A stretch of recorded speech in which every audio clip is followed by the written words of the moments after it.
Okay, we are going live. 5, 4. Good evening and good afternoon for those people in a different part of the world. Welcome to my show, my new show with a slight difference. This is IKRRPTV Talk Radio. The date is the 19th of the 10th, 2015. It is now 2000 hours UK time. Welcome to my show. As I've been stating in my show is very much an amateur zone. I'm an amateur, as you can probably tell. And this show is actually currently in the beta testing stage, and when I feel confident enough to add some new software to it to beef it up, you will know about it. I will keep you informed. Watch this space. Tonight we've got a relatively action-packed show, but what I'm going to do tonight on my show is I'm going to give you a couple of news articles, and then I'm going to go through a list. Now, this list was given to me by a contact of mine in the United States of America, and I believe that it is a pertinent list. And the reason why I'm going to go through this is that there are some people out there who may have heard of the New World Order, certainly have been getting their feet under the table and they're getting their footing with this. But there are some buzzwords that people are not acquainted with. And I'm going to give you this list, and this list is actually by and large going to be a fair size component of the upcoming shows as I broadcast them until such a time as I have exhausted the list and spoken. Now, for the list that I have, there are going to be some elements of this list which I think are not so important for people to know. They are more sort of like the idle talking points that you get when you are having a chat with somebody in your local pub, club or social event, or in your church meeting. You might decide to go for a walk after the service, and at which point you will want to be able to have a chat, and you'll end up talking about a lot of things. Some of this stuff you do need to know. Some of it is life-threatening, some of it is socially threatening, some of it is economically threatening. Others, not so important really. They're just the relative small fry in the New World Order issue. But I believe that this list is a great primer for those who don't know what the New World Order is about and have heard some of these expressions. So I'm going to go through the list during the course of the upcoming shows. I'm just going to take it page at a time, and at the end of the broadcast, when I actually upload the recorded edition of this to YouTube, I will write in the caption notes below for people to know what these words are, what they mean, and then they can go and do their own research and decide for themselves which you, the audience, find them important, which you don't find important, which you find relevant, which you find irrelevant, which you find enormous, and what you find tiddly. Anyway, without further ado, let's get on with the news articles first. Let's get some news articles done. Now, here's an interesting article. This one is this is a report from CBS News, and it's an interesting article. I just like to see how the headlines pan out sometimes, because you can read sometimes an awful lot, and that's how they plan them, by the way. They kind of plan them, but then give you the headlines and hope that you just get the headlines and grasp. But this one requires a bit of clarity. In fact, it uses the term clarity. Secretary of State John Kerry urges clarity from Israel amid killings.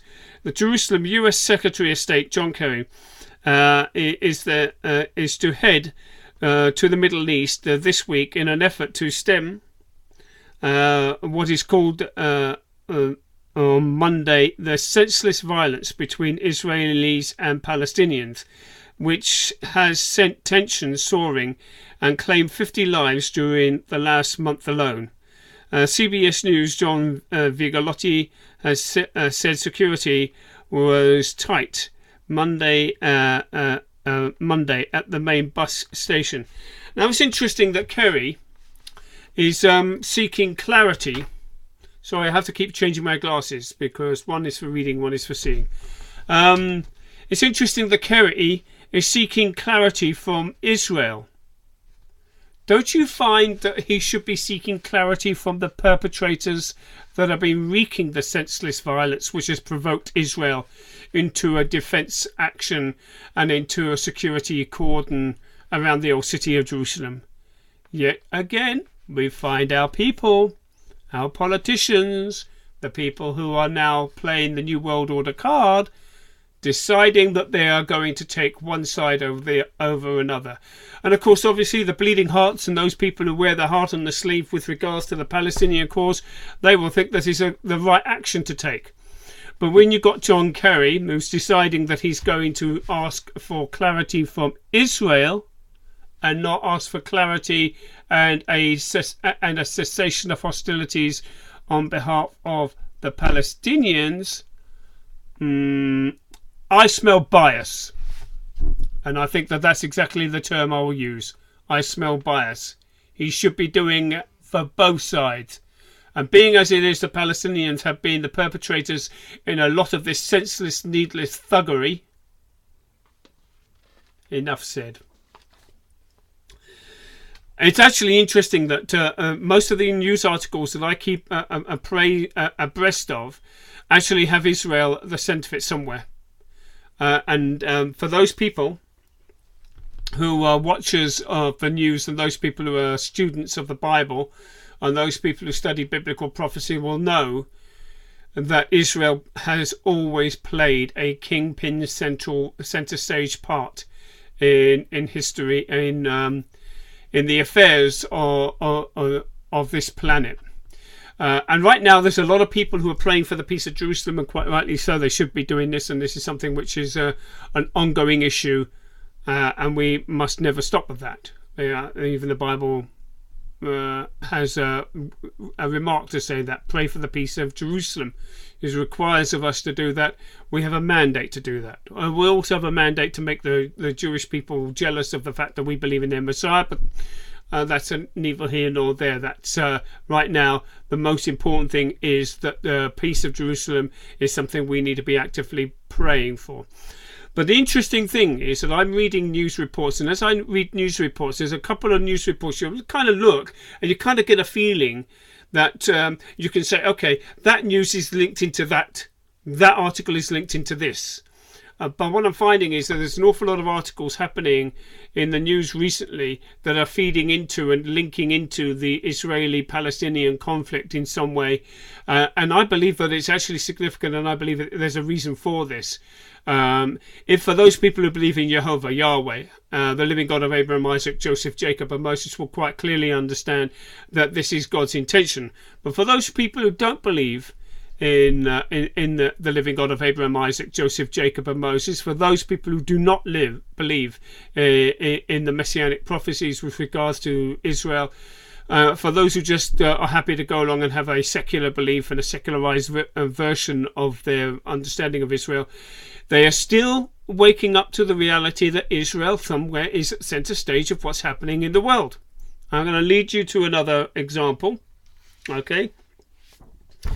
Here's another one. Yet again, this article is taken from.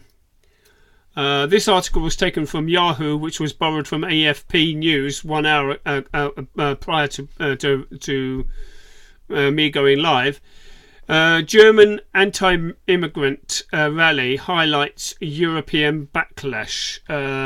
Istanbul AFP, Germany's PEGIDA movement holds an anti-immigrant rally Monday, a year from its formation, highlighting Europeans' backlash towards a massive influx that has heaped pressure on Chancellor Angela Merkel. Isn't that a funny name? Angela Merkel. Angela Merkel. Angela Merkel.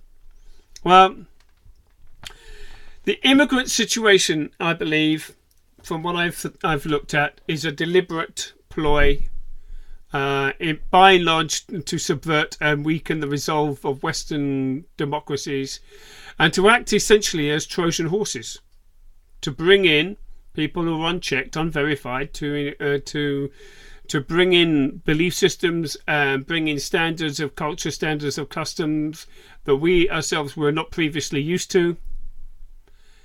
But right now, yet again, it's similar in a trait when we see the pattern emerging, and there is a pattern emerging throughout the world. What we're finding is, like the Israeli situation with the Palestinians, and of course the same forces that are at play there trying to spark up trouble there, and the immigrant to the European westernized civilized nations, it's a similar trait, but it's a pattern.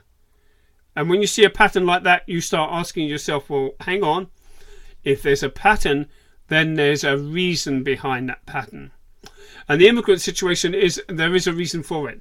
It is quite plausible.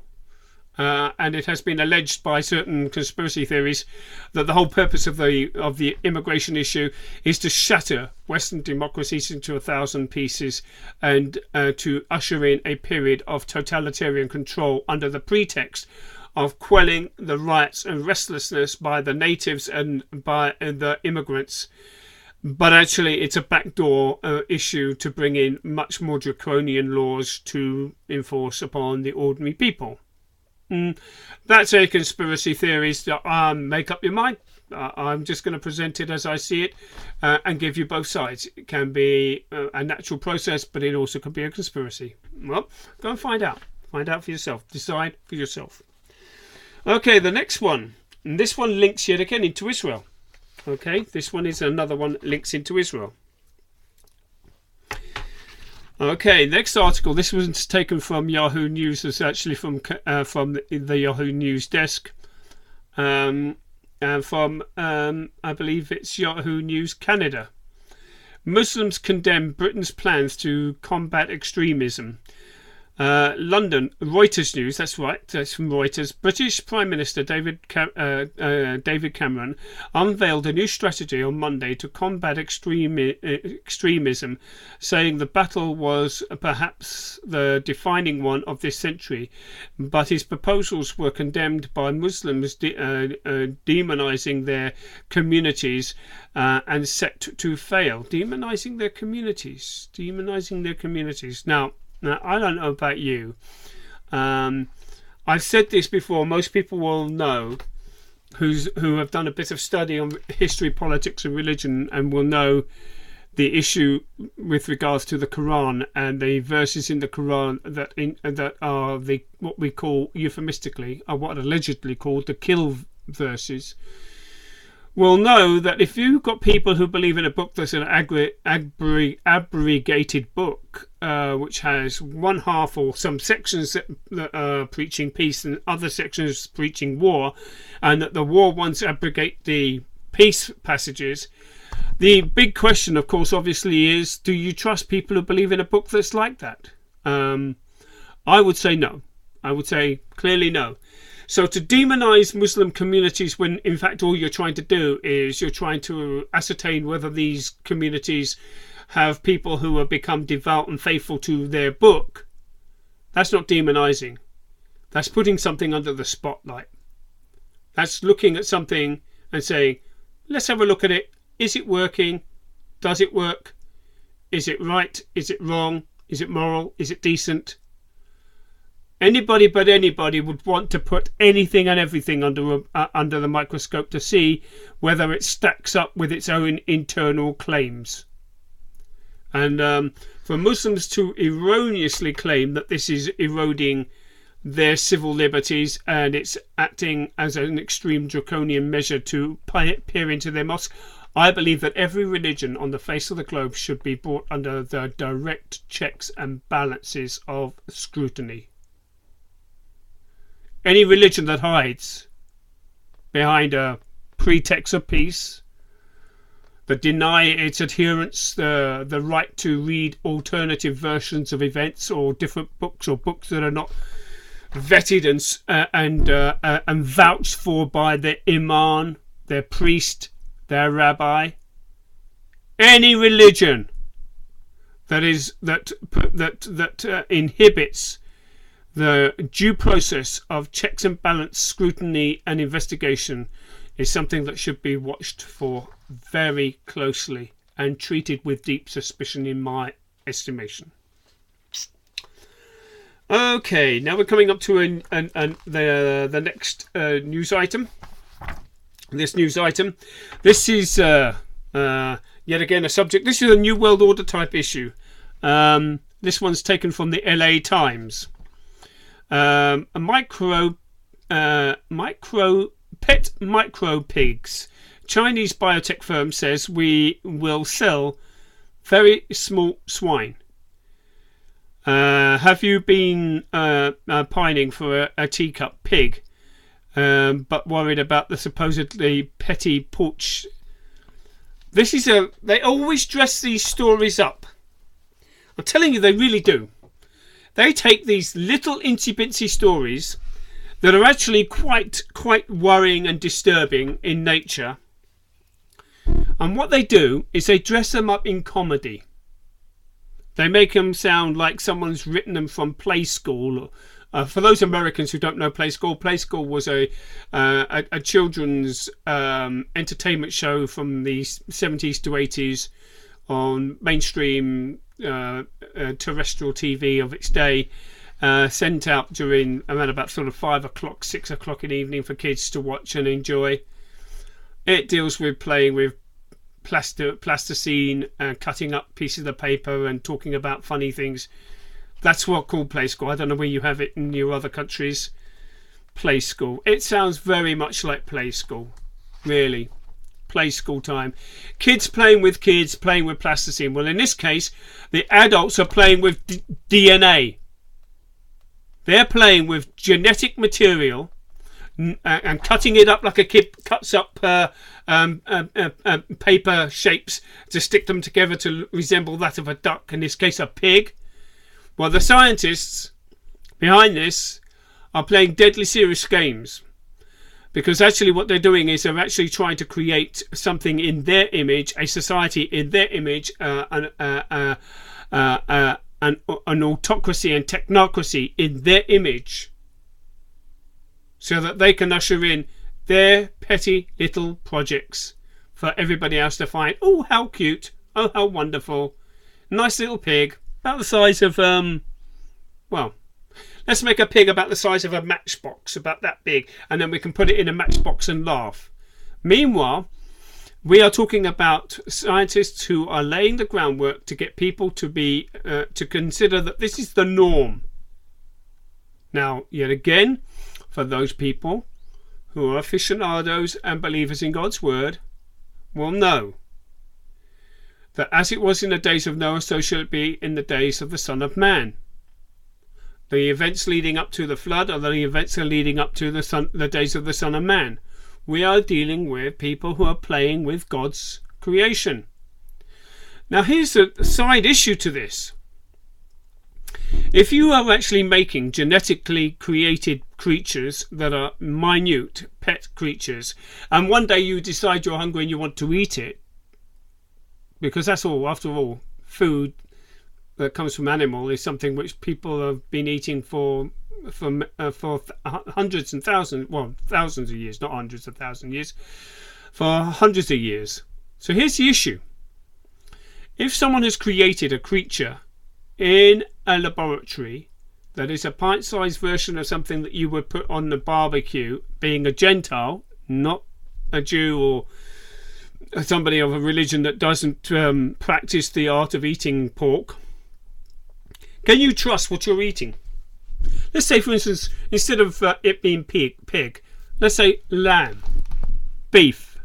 I know what I'll do is I'll ask these guys in this laboratory to make a pet cow. That's right, a pet cow. How about a pet cow the size of a Labrador? Do you see the craziness of this? Did you see how crazy this can get? Yeah, this is obviously something that they're doing, and I wonder what they're splicing it with, what they're mixing it with to create these chimeras, these Franken foods, or these Franken pets. And that's what this is. It's a Franken pet. Okay, next article. This one is kind of related. yet again. This is from the Jerusalem Post. This is actually kind of an interesting story. Yet again, it links into Israel. It seems to me that I'm picking up news reports that are coming in from Israel, or news reports that are affecting the nation state of Israel. Here's one that is from the Jerusalem Post.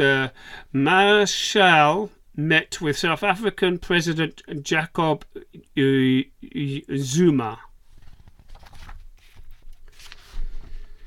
On the same day that the Israeli media reported Hamas calling on its members to carry out suicide bombing, yes, that report was in the news, didn't make mainstream news. Very little of Palestinian aggression against Israel makes mainstream news. And if it does, it usually is given the spin, because they want to create the tension and they want to maintain the tension, and in most cases that tension is usually maintained at the deficit of Israel and at the benefit of the Hamas.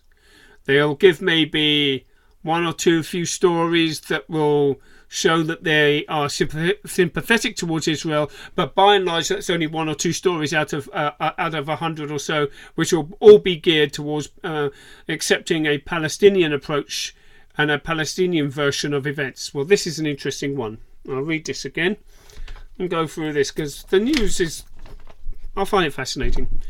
On the same day that the Israeli media reported Hamas calling on its members to carry out suicide bombings against Israeli, South African National Congress ANC party hosted Hamas head Khalil Mashal in a move that infuriated Jerusalem. Of course it would.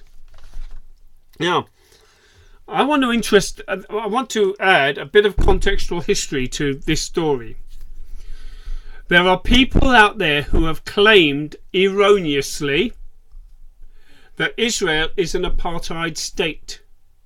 Now, isn't it interesting that the Hamas leader,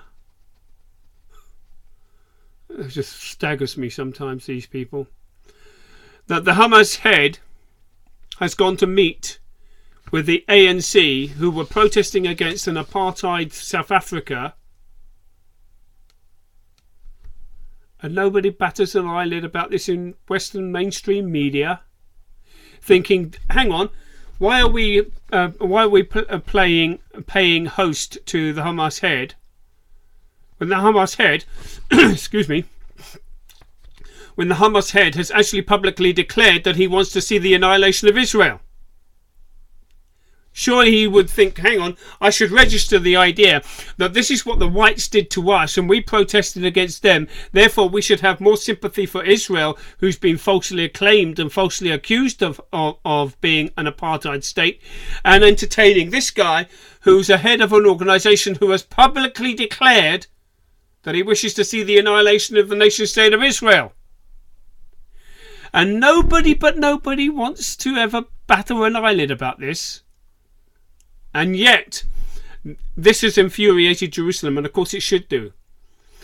Because in reality, when people make a claim about Israel, but then they don't want to look at what the Palestinians are doing, what Hamas are doing, what Hezbollah are doing, or what the Christian phalanges are doing, or what any other local loon from a flag-waving terrorist organisation you can find in whatever rock you find them out from underneath in the Middle East, and nobody batters an eyelid. This is really something that's quite worrying. But it also, yet again, it feeds in and links into what's happening in Israel. Because right now, as I've said in previous broadcasts, Israel is right at the centre of what's happening on the globe. Right now. Whether you like it or not, Israel is right smack bang centre of what's happening on the globe. Because everything that happens in the Middle East affects every single other nation. First of all, immediately around it. Secondly, the next degree out, and then further afield to a larger community, and that larger community, of course, is the community in which we find ourselves living. Western communities, Europe, England, USA, Canada, Australia, New Zealand. These are all communities that are going to be affected by what's happening in the Middle East. And right now, when the mainstream media do not report this kind of news. And not only do they not report it, but they also make poo-poo of it and make light of it. It's not good. It is not good. By the way, you want to look? That's what they look like. Have a look at that. Public enemies of Israel, number 1 and 2. Well, actually, maybe just 1. Okay, the next one. And yet again, it feeds into this story. And this is reported by one of my favourite news bureaus. This is reported by I24 News, a news bureau based out of Jaffa in Israel. And this one is Israel furious at South African invitation of Hamas delegation. Israel expressed shock and anger after South Africa's ruling party, the African National Congress, on Monday invited a Hamas delegation to meet with the party in South Africa yet again. Reported on I24. As far as I could make out, it might make maybe the BBC. It might make maybe ITV, but I'm pretty sure it will be marginalised and squeezed into the back column somewhere and not given front centre stage. And yet again, this is an outcry. This is an outcry. This is a crying shame that people are not saying, well, hang on, why is it that South Africa, that used to be an apartheid nation, is now entertaining a delegation headed up by the Hamas leader, who has expressly declared that he wants to see Israel annihilated. Now, that I would say that the Palestinians are the ones who are apartheid, not Israel. But then again, that's only my opinion. And what am I? A little fish, an amateur broadcaster, and somebody who's not trained and vetted in how to present stories that have a media bias. I'm only speaking from the point of view of the scriptures when I say this. Most people will say that I'm pro-Zionist. Most people will say I'm pro-Israeli because I have an agenda. It's not because I have an agenda. It's because I believe that the book that I believe in expressly requires that I have a mandate to support Israel. Do you understand that? I have a mandate by the book I believe in to support Israel, and not because of any personal agenda that I have, because I'm not an Israeli citizen. Okay? Now this gets back to this one. I've reserved this as a bit of a special report because yet again, this is from the I24 news desk. For those people who had the opportunity to go to Israel around about this time last year, it was November last year, and to pop into the I24 news desk, everybody who went on that trip will recognise her. This is Lucy Harish. She is quite a lady. She is an Arab Israeli, born and raised in Dimona. Trained in the media, I guess, and she has made quite recently some very scathing reports on the Arab uprising and that what's now being so-called Third Intifada. What this woman is doing is actually quite outstanding. But the reason why I brought this report to the attention prior to doing my list is Arab journalist defiantly accepts an Israeli honour. And I'm going to read because it's quite extraordinary. Okay, first of all, for those people who were able to go on that trip that was arranged, I24 has not been given, from what was expressed to us, a license to broadcast on the Israeli TV network. So it's actually an internet-based news bureau. It's actually quite a seriously it's quite a seriously beautiful piece of kit, their news bureau. It's state of the art. All their stuff is modern, and it's a plush office they work in. And oh my goodness, they got an office to die for. Their offices, the studios, overlook the Mediterranean, and it's based out of the seaport of Jaffa, which is about 3 miles south of Tel Aviv. And I24 is actually a very young internet TV station, but it's actually making waves, and it's impacting upon Israeli lives in a very big way. So it's actually with a tinge of glee that I give this article, that I present this article. That's what it says. Jaffa, Israel, AP, the Associated Press, where the 14 Israelis light candle torches in recognition of their outstanding contributions to the country at Israel's splashy Independence Day ceremony on Thursday. Arab newscaster Lucy Ha'arish will stride across the stage in an act of defiance.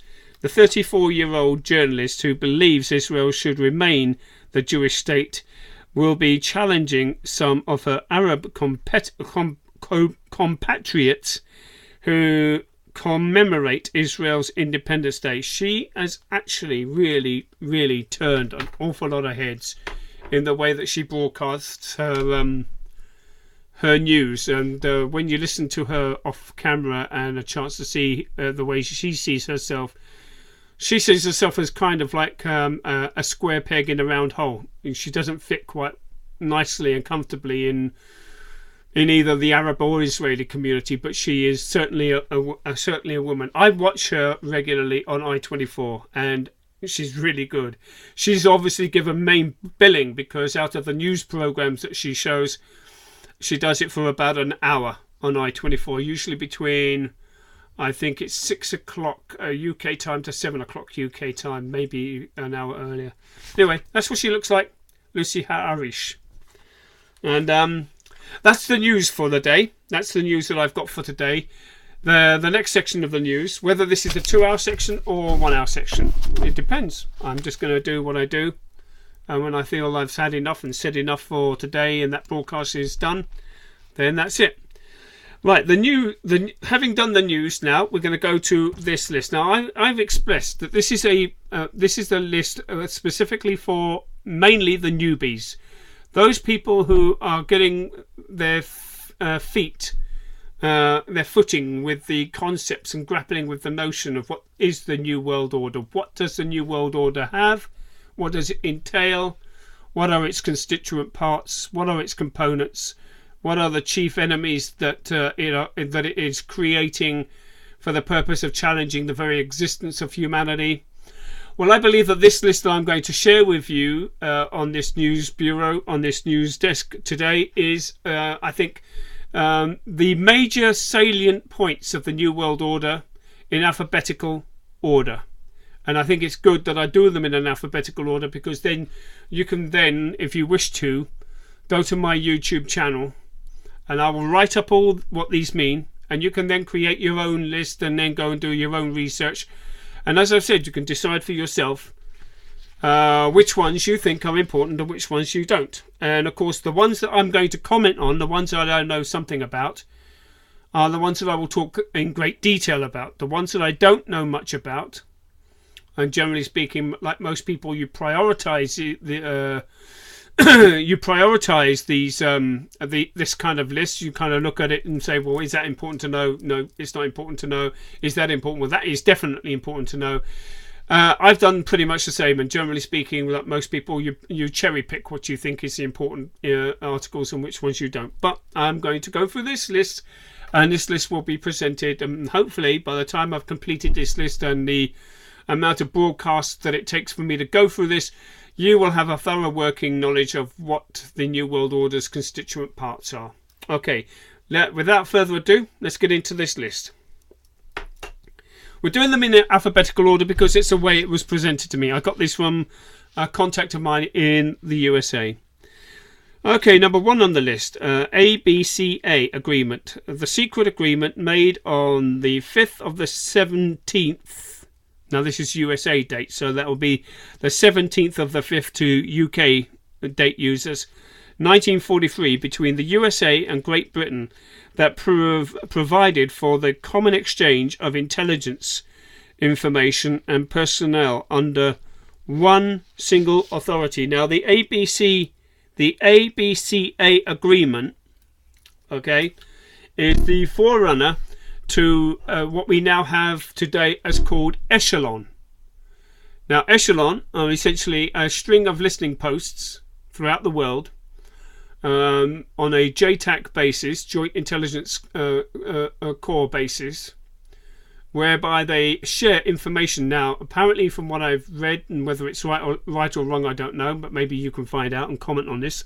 The CIA is not allowed to spy on its own citizens, so it's allowed to spy on the citizens in another country, but that country can spy on America. But by the joint sharing of that intelligence, they still get to have that information. It's just it's done in a different way. They have to find a way to overcome international intelligence conventions. So the way they do it is they have a joint intelligence committee. Well, this ABCA agreement was the forerunner to Echelon. And Echelon has its listening posts dotted throughout Europe, England, USA, Canada. And of course, obviously, these listening posts, you can look up the term Echelon online. And you will see pictures if you look at Google Images, and you'll find pictures on Google Images of what Echelon is and what it means. And what these posts are. They are essentially for eavesdropping on cell phone activity. Okay, the next one is the ACLU, the American Civil Liberties Union, often affectionately called the American Communist Liberation Union. They claim to be friends and defenders of the Constitution, yet the ACLU is known for its defense of leftist causes which weaken the Constitution. They are conspicuously absent in defending any traditional Christian values or rights. Now, I have an interesting thing, because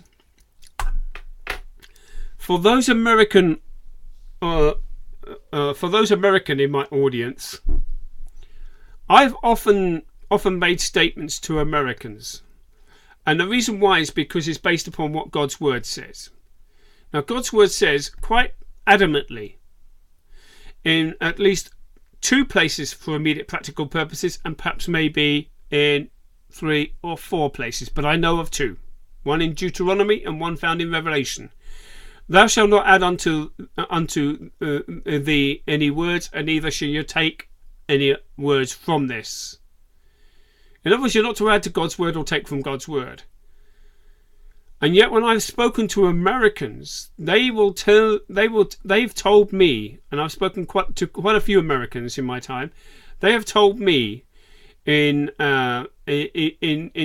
very cagey terms that they believe that the Constitution of the United States of America, the Declaration of Independence, and the Bill of Rights are God-given documents given by God to America. Now, I've heard them say that, even though there's no proof that that actually is the case, because they have tried to find a way to synthesize the necessity to describe and lay out the rights that God has already given us with 3 documents, as I call them, the tridocs, that actually enforce those rights, when in fact they don't enforce those rights. They just describe those rights that you have. And yet I'm strangely curious about this, because at the same time I'm asking myself, well, if I look at, say, for instance, the 10 Commandments, and I look at Deuteronomy and Leviticus, I find a perfectly good and perfectly working code by which mankind can live both in harmony with Yahweh, both in harmony with Jehovah, the living God of Abraham, Isaac, Joseph, Jacob and Moses, and in harmony with their fellow man. So I'm asking myself, well, why on earth would you want to create 3 documents and claim that they're God-inspired for the purpose of describing and laying out what God has already guaranteed that He's given you through His Word? Very interesting. Very interesting. But yet again, it's an issue that I haven't yet found anybody who can really kind of describe to me that one. Right, the next one is the ACCC, American Council of Christian Churches, founded by Special Operative special operative and FBI connected Robert McIntyre, and was probably still the front for the espionage saboteurs and assassins, disguised as the home for orphans.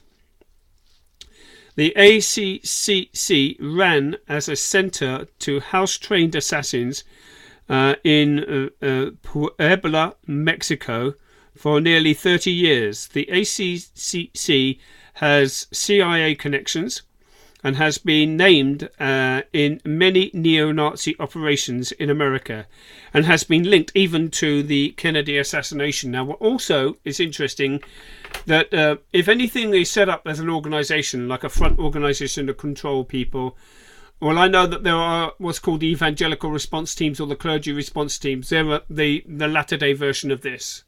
That's what they do. And there's a lot of churches in America, I won't say which ones, I won't say which pastors and which ministers are connected, but there are ministers and pastors out there that are directly connected to the evangelical response team, directly connected to the evangelical church teams, and directly connected to the clergy response teams, which was all born out of this activity. And a good example, one of the most notable ones for those in conspiracy theory lands, was of course the Jonestown massacre, where Jim Jones was part of an evangelical response team and also was connected to the Jesuits. So in a way it was the forerunner and laying the groundwork to see how you could control churches by politicizing churches. Now this is the issue. Politicizing churches, taking churches, and instead of getting those churches to the point where they can point out where the enemy is and evangelize to people, getting them embroiled in politics and politicizing them for the purpose of flipping them into a quasi-political body. And it's also interesting that when you have people coming out of churches, who are coming out of these organizations, and especially when they go into American politics, where America has for quite some time now believed in the separation of church and state. Well, here's the other issue. If you believe in the separation of church and state, you're a Christian and you're a senator. Which agenda is serving which? Is there a separation between your church and biblical agenda and your political agenda? Do your political views decree and dictate the views of your religion, or do your religious views dictate your political? Do you see the problem? That is not a separation of church and state. You will confuse yourself and other people if you will go into that world claiming to be a Bible believer and entering into politics. That's not a separation of church and state. That's an integration of church and state. Wake up. Don't deceive yourself that you can go into politics and think that you can actually win one over on your co-patriots in politics. Oh yes, and find yourself actually bought, purchased and sold over whatever corruptional deal that you'll get yourself involved in, and end up in the pocket of those stoolies who control politics. Right, the next one is the ADA, Americans for Democratic Action, is a group that promotes the growth of big government and the Fabian socialism as the solution to America's social and economic problems. It is also the acronym for the Americans Disability Act, Fabian Socialism. Fabian Socialism is another version of the Hegelian dialectic with regards to normal socialism, Marxism, socialism, Leninism, socialism. Well, it's like a denomination, really. Fabian socialism and Marxist Leninist socialism, and the National Socialist Party, otherwise known as the Nazis. It's a bit like you have a church, and what you have is you have people in that church. A couple of people in that particular congregation don't agree all the way down the line with the minister, the pastor, the priest or rabbi. So they say, okay, blow this for a game of soldiers. I'm going off to create my own denomination which will suit my agenda. Well, you know, the interesting thing is you've just ended up doing what the person that you walked away from and the organisation you walked away from has done, because he got it from the source that he did, because his church was set up by exactly the same process from somebody who walked from away from another church previously down the line. Do you see the pattern? Do you see the ridiculousness of that pattern? If you want to play. You want to set up something and say, it's my deal. It's my deal. But when you're dealing with Fabian socialism, dealing with Nazi socialism, like you're dealing with denominationalism, it's just another game. Just another game. Swings and roundabouts. Right, the next one is the ADFA, Arkansas Development Finance Authority, a state agency created by Bill Clinton. Here we have another one. You know what? I'm going to give a sound for Bill Clinton. Anytime Bill Clinton opens his mouth. Now, I've got a sound box for this one. This is going to be the first time I use a sound box. Let me get the right one. I have a sound. Bill Clinton. Every time Bill Clinton enters into Washington, D.C., this is what he hears in his head.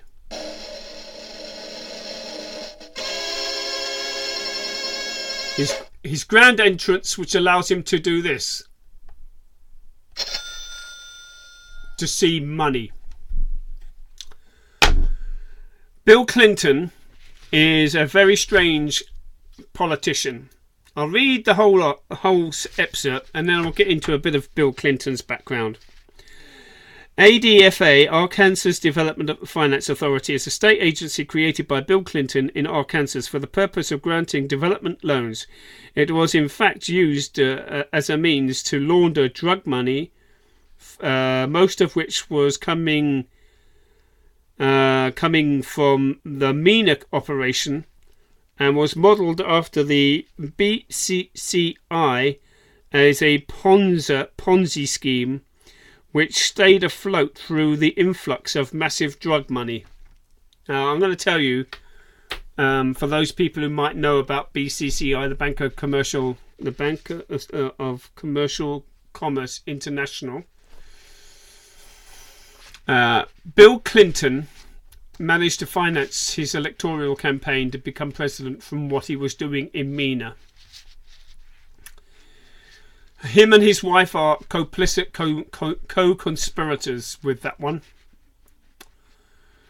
And that they put loads of money into the BCCI, which went belly up. A lot of people got burnt with that one. But the BCCI was a front for Langley, Virginia. Okay? And anytime I hear Bill Clinton, I can't begin to think how many times I've heard of people who have expressed detestation and revulsion over what Bill Clinton has done, and over the fact that he's got away with it. And by the way, they call him. It's no coincidence. They actually call him the comeback kid. He's come back into politics, and he's bounced back into politics more times than I care to have. More times than I care to say I've had hot dinners. But it's interesting. It's interesting that this is what Bill Clinton has done. Okay. The next one is the ADL. The ADL is the Anti-Defamation League. Was formed for the purpose of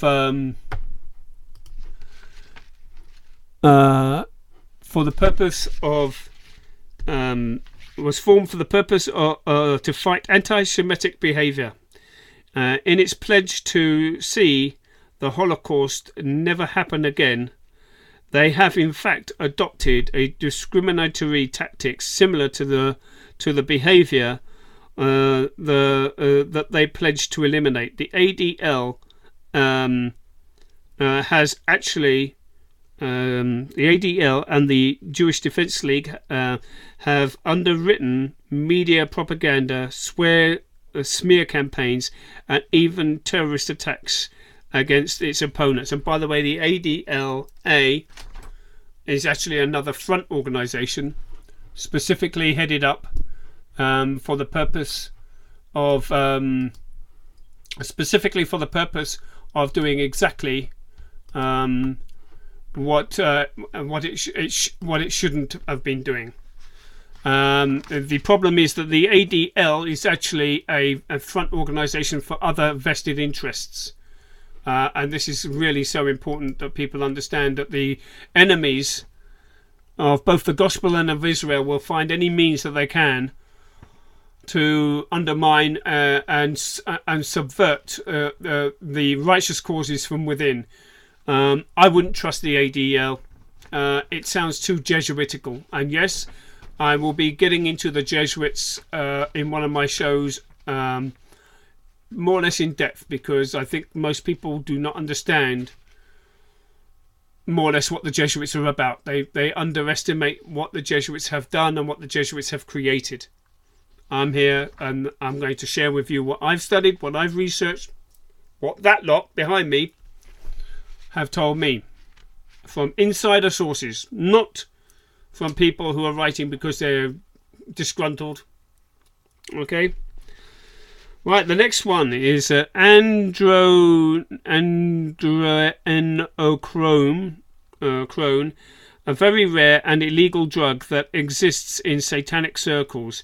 It is an extract from the brain of at the base of the human skull at the moment of death. Most potent hormone are produced at the produced by a terrified victim while under satanic ritual sacrifice.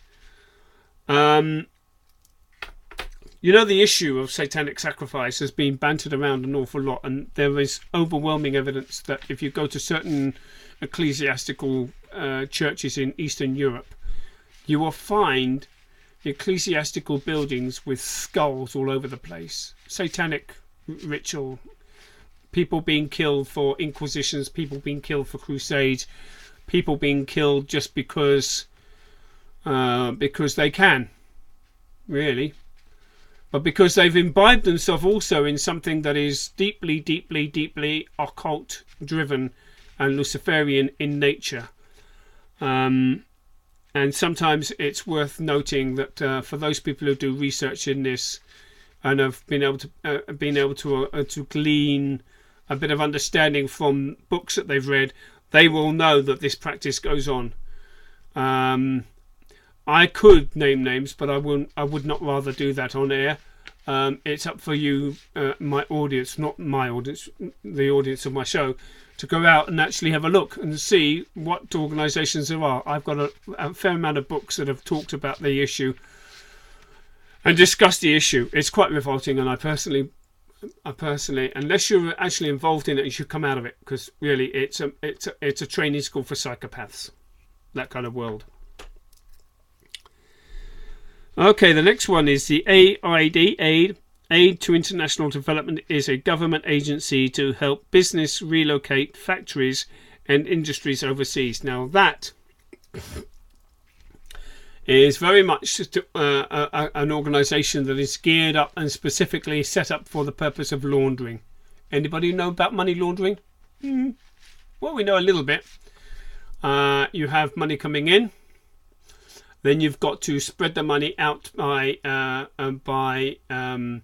planting it and seeding it in various dubious organisations, who then flip it and then send it back out as legitimate money so that it can be then put into banks.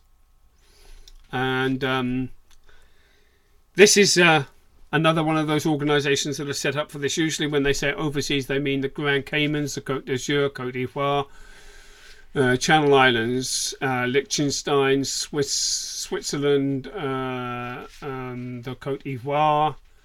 They're the most obvious ones, but there are others. The Grand Caymans are the one that comes to mind for the American market.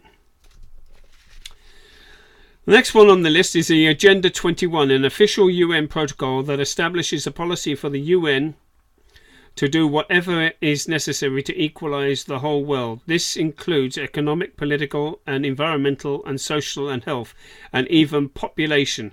It means that those with a high population must be reduced, and those with high wealth must be given to poorer nations, it clearly demonstrates that the real agenda of the UN is not peace and prosperity, it is the forced global socialism. Now, for those people who know a little bit about Agenda 21, and I know a little bit, Agenda 21, and I'll read some things on Agenda 21 for you right now. Okay, Agenda 21 originally came into existence in Rio de Janeiro in 1982. Okay, and it is a forced socialism program. The key components were Rio Plus 5, 97, Rio Plus 10, 2002, Agenda 21 for Culture 2002, and Rio Plus 20 is 2012. These were where they were meeting, and the whole idea of Agenda 21 is actually population control, wealth control, resources control, and environmental control. The idea is that they're going to use silent weapons as silent killers in a silent war against people. For those people who are aware of it, part of this, and people are noticing this whenever they go about, is seeing chemtrails. They're seeing it in Monsanto with genetically modified crops. They're seeing it with weather control through HAARP. These are all things that people are discussed. These are all notions that are being discussed in the conspiracy theory world that are linked to the Agenda 21. In fact, actually, the conditions of the Agenda 21 are very ambiguous at best, and most people who read it try to understand it. It's couched in legal terms, and yet again, whenever we find lawyers, what do we find? Lawyers. And then we find what we have to do with lawyers is, I think, bomb them out of existence. Lawyers. Can you imagine? A bunch of lawyers go to the United Nations and they decide they're going to draft up a United Nations charter. The United Nations say, how much is it going to cost us? The lawyers say it's going to cost you nothing except for your souls. I'm joking. I'm being facetious. But in fact, in reality, Agenda 21 is actually couched in legal terms to disguise its real intentions. And that's the problem. And of course, obviously implemented by groups and people who, quite frankly, you can't really begin to identify the real culprits of the implementers of Agenda 21. The next one is alpha brainwaves, the first level of subconscious brain activity. It is the highly relaxed state of consciousness in which the brain becomes susceptible to suggestions and is increased learning. It is the level in which hypnosis usually functions, and it can be invoked through flashing lights, colours and rhythmic sounds. While it is the easiest to invoke or obtain, influences that enter by the alpha pathway have the least long-term retention or acceptance unless constantly reinforced. Alpha brainwaves have been used in advertising and subliminal advertising for quite some time now, and you'll find this actually when you actually go to a cinema. When you go to a cinema and you're watching the adverts prior to the main feature, the movie, those adverts and the sound and the way it's set and the rhythm it is and the volume it is and the bass it is, they're all designed to bombard the senses so that you come out with a shot of euphoria, and then you feel energized. You've got this shot of euphoria, and that's the time when you actually find that just after the meal, just after the cinema, the first thing you do is you're going to go and hit somewhere like a Pizza Hut or Takeaway or McDonald's. They work hand in hand, and it's why it's successful. It is used an awful lot in the media. Okay. Right, the next one. We've got 2 more on this list, and then I shall be closing this broadcast for the day, for the night. Alpha Team 184, the special elite group of commandos thought to be responsible for the assassination of Martin Luther King. Some evidence indicates that the team may have been in Memphis on the day of the assassination, but existing sources suggest that it was only for possible riot control. There also appears to be some disinformation in that the members' names don't correspond to official records. Now, when you find in the world where you have a group of people who are basically unknowns, they do not conform to and are not connected to anything, you can't track them, their details are unknown, that is euphemistically called in that world the black bag job. A black bag job is that these are contract agents, black bag people with no trackable record at all. The other term for them, if they are contract agents, is they call them kites, because they will just float around, and if it gets too difficult for the agency that controls them, they just cut the strings and let them go. Usually they don't have any birth date. They suddenly appear like nobody's business, and then they disappear as fast as they've appeared. That is all black bag job. Many a Hollywood film describe these people, and they often occur turning up to impede police investigations. Yes, to impede police investigations. There was I know of a very well-known former LAPD detective who was bumped by Team 184, and he describes it in his documentaries. He's Michael Rupert, and he was a former LAPD detective working a homicide desk, a vehicle crime desk, and of course a homicide desk. He was bumped twice by Team 184. He describes it in his documentaries. Michael Rood collapse.net collapse, and 9/11, Truth and Lies, and 9/11. An interesting character. Unfortunately, he committed suicide, I believe, either earlier this year or last year. Okay, the last one on this list, and prior to my ending this broadcast for today, the American League to Limit Armaments was formed in 1914 as a means to work for disarmament of America. The funding and original membership were all Marxists and Socialists. The League later was renamed the American Civil Liberties Union. And by the way, the idea of robbing Americans' right to bear arms is the hot button issue that's happening in the US as we speak. Now, as a result of that, there are several things that are happening in the United States right now of people who are posting articles on YouTube or on Facebook saying what's going on. I've shared a few of those articles with you, and anybody who shares and partakes in the articles that I share will know what they are, and you'll know what I mean. Right now in America, it's becoming tough for Civil Liberties Day.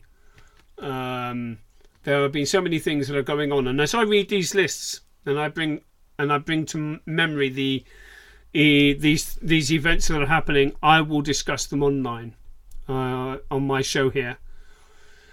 This has been a broadcast. It was intended to be for 2 hours, but I think it's a comfortable hour and a bit.